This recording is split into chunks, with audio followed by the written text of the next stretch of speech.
Welcome to another episode of Beyond Four Walls, the podcast where we explore the extraordinary journeys of those who break barriers, redefine norms, and inspire us to look beyond our own limitations. And today we're delving into the world that is crucial yet overlooked, the realm of health, safety and fire prevention. And I'm thrilled to introduce our guest, Lisa.Walker, a health, safety and fire advisor at Foresight Consulting. And with over 2 years of experience and a passion that ignited from assisting her husband's fire alarm installation business, Lisa has rapidly ascended in her field. Not only does she hold a level 4 diploma in fire risk assessing, she's also a proud member of the Institute of Fire Safety Managers and is recognised on the Tiered Fire Risk Assessors Register. And Lisa's commitment to ensuring safety and her remarkable journey of growth and learning in the industry is truly inspiring. But when Lisa isn't navigating the challenges of basements and electrical rooms or advocating for fire safety, she enjoys the tranquility of riding her horse, which she's had for 17 years, and cherishing moments with her family and 2 dogs. So thank you, Lisa, for coming today. I really appreciate you taking the time out. Oh, thank you for having me. I appreciate you asking me to be on. No problem at all. So obviously you were working with or helping with your husband's business, but what actually sparked your interest in being part of quite a male-dominated industry, if you like? The industry that my husband does obviously is quite a male-dominated industry also. Being around the men in the industry all the time, kind of liaising with risk assessors on that basis when I was helping him out. And then when my youngest one started school, I thought, right, it's time for me to do something myself now. And I looked into it and I thought, well, why not? Why can't I do it? Again, even the course I attended, that was very male orientated. I was the only female on that course. And I just wanted to break the norm and show people that it doesn't matter what background you come from, you know, what gender you are, any job is within your reach. You've got the level 4 diploma in fire risk assessing. So is that right that you've completed it in 6 months? I did, yes. Yeah, so, that's amazing. A lot of the time people that do this will start with a bit more of a basic qualification in it, so either NEBOSH or their level 3. I, for some unknown reason, jumped straight to level 4. Had no idea what I was getting into. I'd done a 5-day stay away course, and then I had 6 months to complete the course in itself, in which time I started working for Foresight as well. So brilliant. And how long have you been with Foresight? It will be 18 months now I've been with them. Okay. You're enjoying it? I love it. Yeah. I really enjoy it. Yeah. So you've done a bit of public speaking. Obviously, I saw you speak at the Doyen event for International Women's Day. How do you find the public speaking aspects of what that you do? That was my first time. Okay. You did very well for your first time. I really wanted to do it just to, again, break the norm that, you know, show people that you can do this. It doesn't matter who you are, male, female, anything, you can do it. And yeah, I was terrified, but I knew that was a thing that I wanted to get over, and I did really enjoy it. I thought you did really well, so I wouldn't have known it was your first time. So in terms of conducting a fire risk assessment, how in depth does that need to be now with obviously all the changes since Grenfell and everything that's happened since then? Very dependent on the building, but it does go very in depth now. So even down to the smallest things like having, you know, a barbecue on a balcony, anything to do with, you know, fire alarm systems. If they're in a stay put building, we ask, why are they in a stay put building?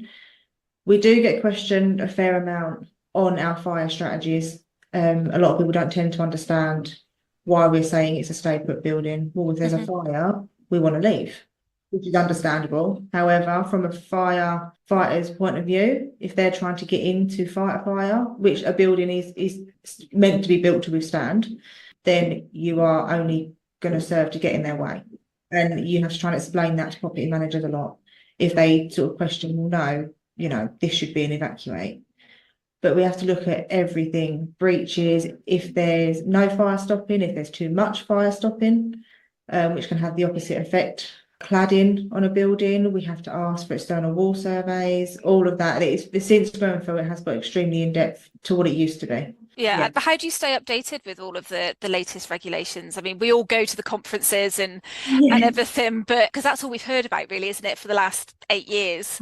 We do get asked questions. You have to know everything up to date so that you can inform your clients accordingly as to what, they are supposed to be doing, or if they ring and ask for advice on something, you have to be able to give them obviously the correct advice. So yeah, keeping up to date, it can be quite a challenge in between, being out on sites and writing reports and that sort of stuff, but it is very crucial.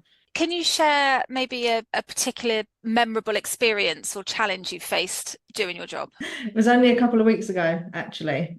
And although I've had this happen a few times before, it wasn't quite this out there. I was on a site walking around with a property manager. A lady walked out of her building, and the manager I was with said, "Oh, this is, doing the health, safety, and fire report." She went, "Oh, I thought we hired a man." Okay, that was nice of her. Very much in front of me, hold back, and all he could do was apologise. And it is very much that stigma of they expect a man to turn up. When I go to collect keys from an office, they tend to expect me to be a man, which is quite sad. But I do feel like it's getting a bit more normal now. We've got quite a few females that work for Foresight now, which is really nice. So it is definitely branching out, and I think it's changing people's perspectives of, females in the industry. How do you face those challenges head on then? Like if somebody were to be quite openly rude to you about expecting you to be a man or anything like that, how do you overcome those challenges? Try and make light of it. I sort of try and make a joke out of it and say, "Oh, I'm prettier than the men that work for the company." So, there are some people that kind of go, "Oh, I thought you was going to be a man," and they're fine, and I'm fine with that. I understand that when it's anything to do with fire, you do generally expect it to be a male, but I tend not to be offended by it anymore. The thing is, you can't help people's perspective, especially the older generation as well, which this lady was of the older generation. But the one thing I do find actually, especially doing fire door inspections in particular, is females tend to feel safer when they open a door to me, which I've had a few female residents say to me before, take that one way or the other. I think they get a bit more of a sense of ease when it's just, a little lady on the other side of the door as opposed to a 6 foot man. Yeah, I get that actually. I Yeah. think, we do have that benefit, I suppose, if you like, that we're able to put people at ease maybe a bit more. Even, you said about the elderly generation, they might say what they think sometimes without filter, but actually they are quite vulnerable. You want them to feel safe. Yeah, I want them to feel safe. I want them to not worry if I'm walking around a building and they spot me. If I'm doing a care home or, assisted living, obviously you have, the older people that are in, the recreational rooms. I don't want them to feel, in any way nervous that they've got someone they're not aware of walking around the building. And I do try and tend to make small talk with people as well, just so give them that little extra bit of ease. Which I always find helps, and they like a chat as well. So yeah, well, that's good. Yeah. Do you know, I love having conversations with that generation because they've just got so many amazing stories. Oh yeah, for sure. I've been Yeah. held up on site for a considerable amount of time before talking to an elderly gentleman. Yeah, and it is fascinating. And you get like a nice little insight into what, who they used to be and, what they've experienced. And it is really nice. They like to ask me about my job as well, Oh, which, that's nice. yeah, they do tend to go, "Oh, how did you get into this?" And you don't expect to see someone like you doing this, and you don't. As I say, dingy basements, cobwebs in my face. Oh. It's not the best part of the job. Yeah, yeah. I remember the doing the meter readings and stuff in old like converted mansions, and everything's been put into the basement and it's really spooky down there. And I went into one and it was basically two buildings that had joined together via the basement. And I went down into the basement and there was like old prams, like really old, like old-fashioned prams and dolls and stuff. I was like, oh, this is just Film. Yeah.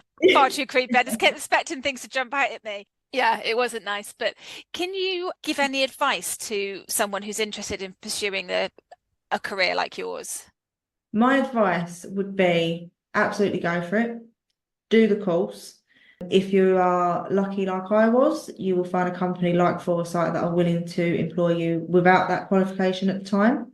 and they bring you on. And honestly, the experience you gain from working alongside, I work with such knowledgeable people, and it's been absolutely invaluable. You cannot beat, that one-on-one knowledge that you get from working with people that have done it for, 10, 15 years.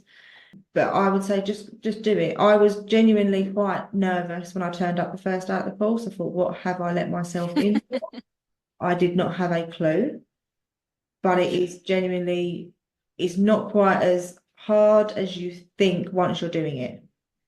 And if it's something you are genuinely passionate about, it is something you will pick up very quickly. And as I say, you can be really fortunate and, we start working for a company such as Foresight that will do everything in their power to bring you on. Do you find that you get treated differently when you're on the course, or when you're learning new skills in this particular field? Do you find that you get treated differently, a bit like, do you understand, Lisa? The person that I'd done my course with genuinely treated me exactly the same as everyone else, which was really nice because I'm in no way a shy person. I'm very much out there. So I got treated very much the same, which I appreciated. I didn't want to be mollycoddled. I didn't want to be, tiptoed around. I can take a joke as much as anyone else, and I can give as good as I get. Mm-hmm. And that is exactly how I am at work, which is great because no one treats me any differently. So I don't get any preferential treatment to any of the males at work here. And that's what you need, because once you start getting that preferential treatment, you are then admitting that you are different to everyone else that's doing the job. And, and we're not. No, I agree. I completely agree. It's definitely something that, I've had the oh, well done, pat on the head kind of conversations from ex-employers and stuff like that. And it was actually a driving force behind wanting to start my own business, because I didn't want that, and I wanted to show, like you, that you can do it.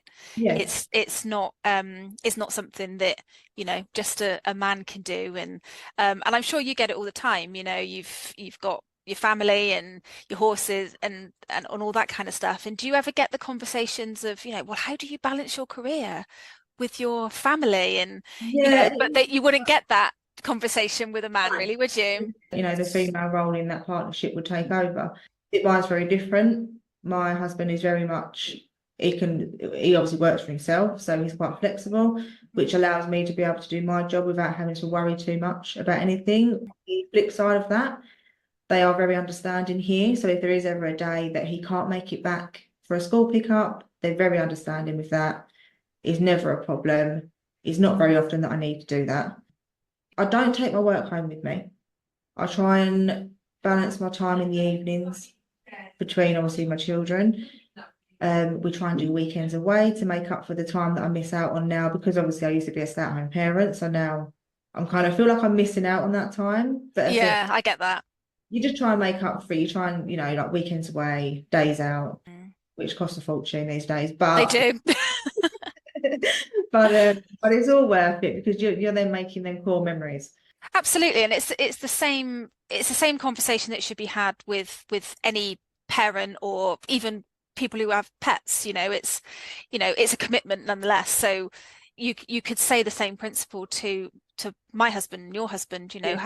How do you, as long as the children know, or your family know, that you love them and that you cherish your time with them, as you say, they're not going to remember mummy was at work that night, or mummy was at work and couldn't pick me up from school, and that sort of thing. So it makes it worthwhile. I mean, my eldest is going to be 12 this year, and she actually wrote on a school piece of work, what do you want to be when you grow up? And I saw this, and it genuinely made me like really quite tear up. And she was like, I want to be a pharmacist like my mum. And I was like, oh, bless her, that's really sweet. So it makes it worth it, because again, I'm showing, my impressionable daughter that nothing is off the table for her. She can do whatever she wants. Definitely. My daughter's only 4, so all she is interested in at the moment is Bluey and Peppa Pig. So Yeah, my is 4, and I feel your pain on that, definitely. Yeah, but I would love to have that scenario when she's bigger, and I want her to be able to look up to me. I don't want her to see what I do as a negative. Doing what you do, you're very successful in your own right, and she's going to grow up around that, and she's going to see exactly what you worked for, that, again, you're empowering her to do anything she wants to do. I hope so. I hope Yeah. so. But Oh, for in sure. terms of how you approach educating your clients, and I guess that would be somebody like me, other property managers, but also leaseholders and that sort of thing. I keep going back to Grenfell. I'm sure it's the situation that we're in, but how do you approach educating clients and the public ultimately about the importance of fire safety? It's very much so. You could send a report or they could ask a question because, unless you're doing it on a day-to-day basis, you're not going to be aware fully of the legislation in place for a certain part of building safety. And no one gets judged for that. If someone's not sure of something and they ask a question, I will answer it as, as clearly and as factually as possible. I can also refer them to any guidance. I'm happy to send them any guidance, especially, people in the managing agents side of things. They can then pass that on to any, tenants that they have that may be asking the same questions. And you just try and sort of educate them so that they actually understand it as well, because sometimes people will think, what's the point behind this? Why does this matter? Why do we need to have this? And it's about trying to put them in a situation in their head so they understand the importance of something, i.e., like I said about fire doors. Mm. They don't understand the importance of fire doors. That video that I showed on that talk was a prime example of why they are very important and why having them up to regulations is absolutely crucial Yeah. the stop of fire spread through a building. And it's just trying to get them to understand that and see it from that perspective, as opposed to just it's an annoyance for them. It's an inconvenience for them for something. Yeah. Do you find then that people don't give you access to check their doors? Yes, Mm. not as often. I do find that if they're not aware that we're coming, they're very reluctant to let us do anything, which again is well Makes within their. sense. And when I have been in places that did know I was coming, they still want to question everything I'm doing, which again is fine. They're again well within their rights to question me. I'm happy to answer their questions. They will ask why I'm checking for, gaps, why I'm checking this, and then they may even ask me at the end of the inspection, oh, what do I need to do? And again, I'm happy to discuss it. And if they ask me what a smoke seal does, I'll tell them. I'll give them as best advice as I possibly can. But because obviously when I'm in a building, I'm just walking around. I'm on my tablet doing what I need to do. And sometimes you get a resident come out and go, oh, well, why are you here? Because they're not aware that I'm coming, because they don't need to be made aware that I'm coming. Again, I have to explain to them what I'm doing there. And sometimes they will mistake a fire service visit, which is Right. for a different reason. So they go, I only had one the other day. I'm like, oh, who? What, from us? And they go, Yeah. oh, the fire service. Yeah, no, that's different. That's Yeah. not doing what I'm doing. Yeah. Do you feel safe doing your job when you have to walk around on your own? Um, Generally, yes, Hmm. I do. We do have measures in place where if I don't feel safe, I can push a button and it alerts a company we use that I don't feel safe or that may be in a dangerous situation. However, if I am ever on site and obviously I feel like I'm not safe for some reason, I will just leave that site. Yeah. I'm not going to risk anything. I did get refused a set of keys from a managing agent not too long ago for a site. I said, oh, no, no, no, you can't do that one. I know there's a really abusive male that lives there. And if he sees a female turn up, he will come out and be really abusive. I was like, right, okay. Well, that was good of the managing agent though to Yeah, have told you that. yeah, I work with them quite a lot, so they are very, very good. And that then put in place new procedure for the office side of our company Hmm. to ask when booking a job in, is there any other tenants we need to be aware of? Yeah. Are there any safety concerns Yes, and yes. that? Yeah. There's more females that work here that are doing it, and it is all about safety, not just for the female side, obviously. I know the men here have had their own issues on sites, but I Yeah. do think they feel like females are probably more of an easier target. Yeah. I mean, I suppose you are smaller. I mean, I'm 5'7", so I'm all right. I'm But 5'3", so yeah, yeah, yeah, I'm quite a little person walking around site.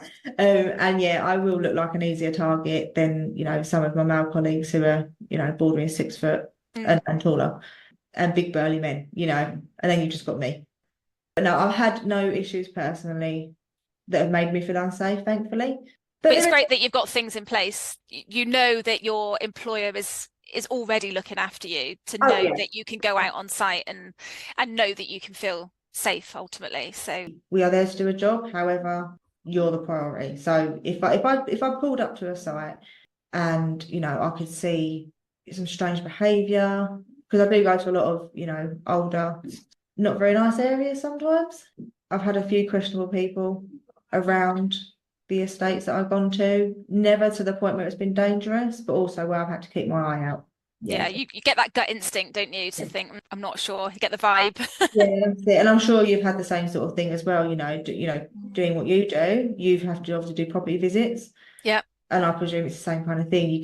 You sort of play it by ear. Yeah, I think for me, it's the evening meetings that I always find the most difficult because you could have a meeting that was challenging or had some difficult people there, and then you have to walk to your car by yourself, and it's pitch black outside and that sort of thing. So that's where I always find that I felt quite nervous at Yeah. times.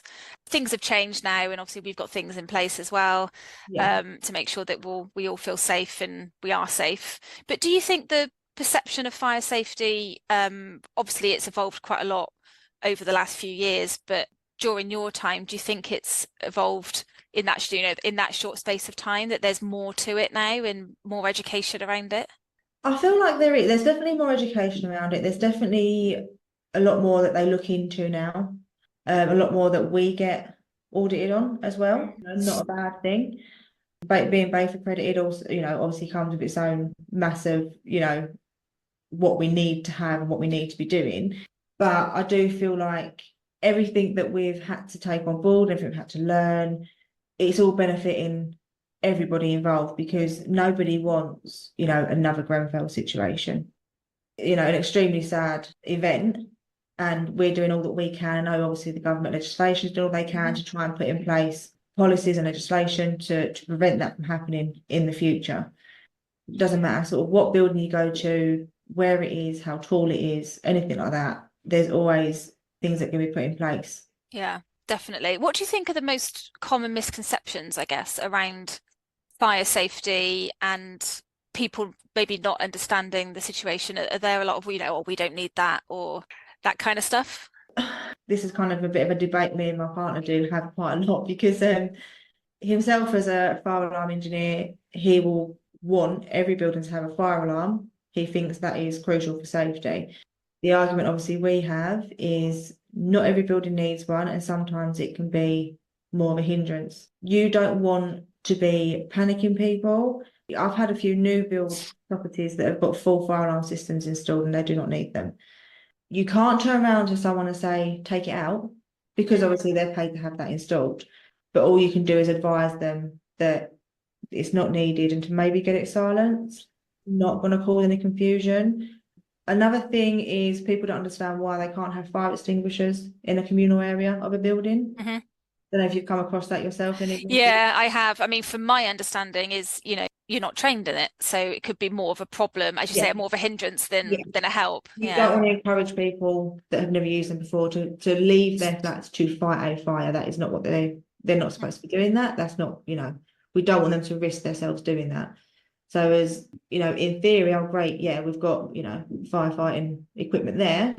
We don't need them. Yeah, exactly. And if you've got I look after a lot of buildings where it's mainly elderly people who live there. In some ways they feel safer knowing that there isn't anymore a fire extinguisher on the premises, if you like.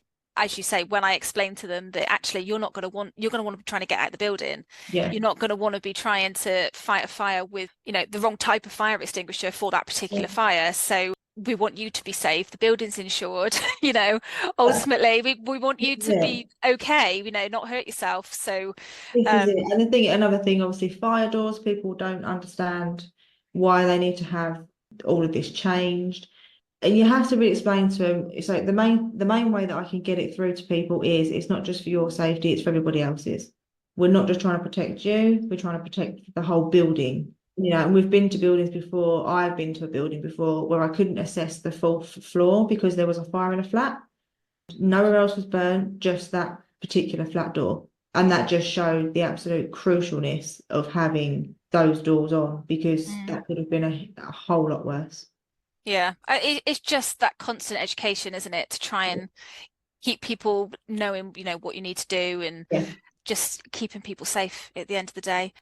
If I wasn't doing it, I wouldn't understand it either. And I think it falls into that fear category as well, doesn't it? Where because they don't know and they maybe don't understand, it Yeah. makes you fearful, which then could make you angry Yeah. towards the person who's trying to help you, Yeah. to I know, check a you lot up. of the time they might think you're just trying to get extra money out of them to change Mm. it. A great thing about what we do, we don't do the work. So No, I'm telling no. them to do, what I'm advising them to do isn't going to make us any money. I'm doing it purely for a safety side of things, not because, I'm trying to con, Mm. £1,000 out of people. When I tell them that, that makes them feel a bit better, because I think they then think, okay, she's not telling me that. You're just making a recommendation to the building, Yeah, aren't you? I'm not You're doing not. a sales pitch. I'm literally recommending what I think you need to be doing. So where do you think the future of fire safety is going now? Do you think there's going to be more changes, or do you think it's I think there's always going to settling? be changes. I think there's always going to be changes. I think, new things are coming in all the time. You've got different kinds of buildings going up, different materials that may be being used now as well. Mm-mm. That's always going to be a change, and that will require legislation change as well. Yeah, I think it's all just, yeah, there's going to be constant changes, which is not the worst thing. There's that balance, isn't there, between being sensible with it and not going the whole health and safety gone mad argument. It's a really tricky one, isn't it, to try and balance that. Well, this is what legislation says, but the building isn't necessarily suitable for this particular recommendation. This is You know, it. So, it's yeah, every building you do, although you do have, legislation in place, you are doing it building by building. Legislation will state that a building I went to 4 days ago was a 1950s, but it was purpose built. However, pre-1980s. But in my opinion on that day, it was perfectly fine for a stay put. Concrete walls, concrete floors, concrete stairs. mm, Fire doors were fine. There was nothing for me to say, right, well, because it was built pre-1980, I don't know the build standard of this, therefore it should be an evacuate. No, this is fine for a stay put. So legislation would state, no, it's not. However, my opinion as the assessor that visited that site, okay. so it is very much your opinion as well. As long as it's obviously on the safety side of it, it is your opinion as well. Obviously, you work with managing agents like myself, and I'm sure many other areas. But how do you, not just you, but as a company as well, educate or continue to, work with managing agents to educate their leaseholders, if you like? Myself personally, I don't have an awful lot to do with the managing agents Hmm. myself. That is all dealt with via our client side of the office. Right. I know that they are always keeping them up to date with new legislation. I know that they are very much on, fantastic terms with everybody. Everyone that we work with feels that they can call us for any advice at any given time. There's never been in my time here, never been anybody that's not felt comfortable enough to ring and ask the questions. We do talks with people as well. Mm. So, and we do have our Safe Foresight contracting community as well, which offers all the information that anyone might need. And again, we do have an absolute plethora of knowledgeable people Mm. working here that can Yeah. answer the question off the bat, without even thinking about it, which is Yeah. Yeah. We'll have to do a blog together or something so yeah, we yeah, can, sure. collaborate in some more ways. But what just before we finish off, what would you find the most rewarding part of your job? The most rewarding part is probably being able to say that I do it, to be honest.